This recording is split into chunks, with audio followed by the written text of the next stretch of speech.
How's it going, guys? My name is Ryan and welcome to Wrenching for Riders. I'm glad you're here. I wanted to take a moment to talk about my inspiration, my background, and a little bit of what my goals are for this channel moving forward. So first off, we'll start off. I've been riding for about 3 years. I started off on a little 250 dirt bike, and then I switched to a Ninja 650 for a little while. Then, most recently, to this Gen 3 Suzuki Hayabusa.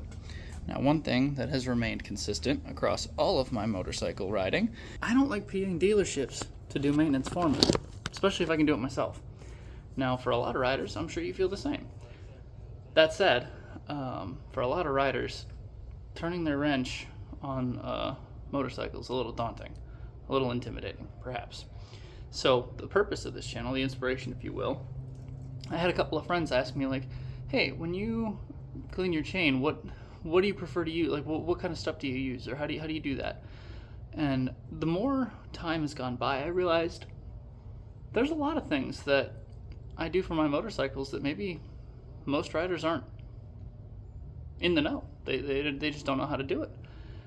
So what we're going to be doing is I'm going to make videos talking about basic maintenance. We're going to talk about maintaining your chain. We're going to talk about checking your brakes. We're going to talk about tire wear. We're going to talk about how to remove your tires. We're going to get into all of it. But I want to approach it from such a way that if you've never picked up a wrench before, you could follow along and figure it out. Which brings me to my mission. It's quite simple: to help riders turn their first wrench. So, regardless of how long you've been riding for, what you've ridden, what kind of bikes you want to get into, what kind of bike you have, if you don't even have a bike yet, if you're thinking about getting one, that's awesome. I recommend it. You should get one. They're awesome. But I'm going to be here to help. So the purpose of what I'm doing here is to help you understand some basic things to look at, how to maintain them, and most of all, help you understand that you don't need to pay exorbitant prices to dealerships to maintain your motorcycle. So let's get into it. The first thing I want to talk about today is tools. Now, a lot of places will tell you you need all the power tools, you need all these crazy, wrenches and all that stuff. You don't need that to get started. So let's talk about what you do. What I personally recommend, right here, simple socket set. I picked this up at Ace Hardware. Maybe cost me 20 bucks, 30 bucks, something like that. It's nothing crazy. You got a ratchet, an extension, you got a little swivel head right here, and a bunch of different socket sizes. Perfect set to get started. Next thing is a set of Allen keys. Now, a lot of motorcycles will have a couple of Allen keys for removing your fairings or things like that, but I recommend just picking up a set. This set is a metric set, so there's metric and standard. Depending on what kind of motorcycle you have, you can do a quick internet search, check your owner's manual to determine which set you need. But for most Japanese motorcycles, sport bikes, things like that, you're going to want a set of metric Allen keys. This right here, set of vice grips. Now, the only reason I recommend these is they give you leverage on bolts, on tough to reach nuts, things like that. Anything that's on your motorcycle that's hard to get a good grip on, a set of vice grips goes a really long way. Now, if you're not familiar with these, vice grips work like a regular set of pliers, except they lock. So when you squeeze it down on something, it'll hold. And then you can basically just let go and it'll hold on to that nut, that bolt, whatever you're doing.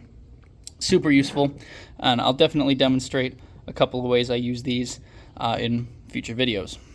Next, set of needle nose pliers. That's what these are called, needle nose. So they're kind of elongated. They're a little bit smoother. They don't have crazy ridges on them or anything like that. But these are good for getting into kind of hard to reach spots. If it's trying to get a wire out from somewhere, if it's trying to pull out a safety pin on a nut, something like that, having a set of needle nose pliers goes a really long way. And again, not crazy expensive. I think these are the Ace brand ones or something like that. I found them in my toolbox from years ago. I recommend picking up a set of these. And last, an adjustable wrench. So this one obviously is pretty big. I recommend getting a bigger one and maybe a smaller one if you have a little bit more money. But certainly not critical to get a whole set of these. Just having a big one like this can help tremendously when you're talking about working on your rear wheels, on axles, stuff like that. Having something like this to remove those axle nuts and the axle itself is super helpful. So as far as basic tool goes, this setup right here is probably less than $60-$70 total. Picking it up at your local hardware store, or Fleet Farm, Home Depot, anything like that. But these are going to be critical for maintaining your motorcycle. Now the next biggest thing that I'll talk about is right here we have a front stand for your motorcycle. I don't currently have my bike up on that. However, on the rear here we do have a rear stand set up. Now as far as getting your first set of bike stands, personally, just start with the rear one. Especially if you're on a budget, just start with getting a rear one. As far as doing your chain tension, maintaining your sprocket, checking your rear brakes, all these things, it is so much easier with just a rear stand. When you start getting into removing your front wheel and things like that, obviously you're going to want a good front stand, but for starting off, get a rear stand. There's so many more things you can do once you have something like this in your stable.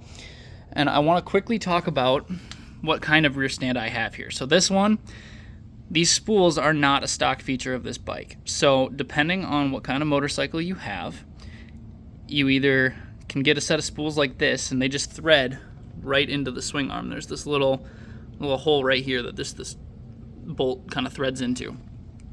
That's one option.